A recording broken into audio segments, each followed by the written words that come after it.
روز 23 ایول سال 2023 در پاسگاه پلاتینا در مرز تاجیکستان با قرقیزستان دیگر باره صدای تیر بلند شد و باعث نگرانی ساکنان مقامات در هر دو طرف مرز شد. خوشبختانه معلوم شد که نگرانی ها درباره مناقشه نو مرزی اساس ندارد و دو تیر و یک مرزبان تاجیک حین خالی کردن سلاحش تصادفاً شلیک کرده است.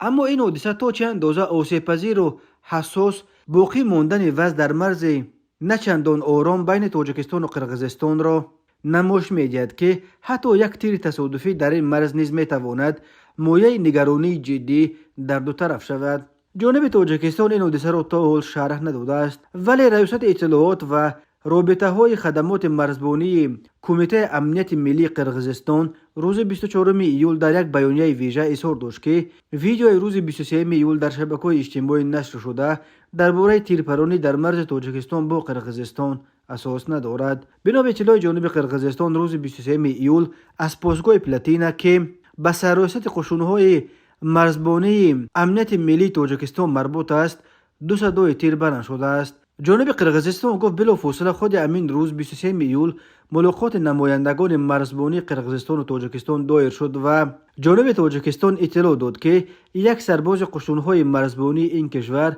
هنگام خالی کردن سلاحش تصادفاً دو تیر شلیک کرده است. کسی آسیب ندیده است. دو جانب در این ملاقات همچنین مسائل مربوط به تشکیل حفاظت قطعه‌های مشکل مرزی و ضرورت کار با ساکنان دهات نزد مرزی به خاطر پیشگیری از پخش شدن خبرهای فیکی یا بر دروغ را نزاع بیاورند که می توانند به حالتهای نزاع بیاورند بررسی کردند. این نهاد وضع در مرز با تاجیکستان را به حالت روز 24 ایول سال 2023 آرام و آسوده ارزیابی کرده از شهروندان علایده خواسته است که اخبار بر دروغ را پهن نکنند. با گذشت 30 سال از سقوط اتحاد شوروی از 970 کیلومتر مرز تاجیکستان و قرقیزستان تا کنون بیش از 300 کیلومترش همچنان تعیین و علامت گذاری نشده است. در قطعه‌های بحثی که اساساً در مرز دو کشور جایگیر شدند، هر سر چند وقت بر اثر آب و زمین و چراگاه و راه مناقشه ها رخ میدهند. این مناقشه ها بعضا به تیرپرانی ها میپیچند و باعث هلاکت مردم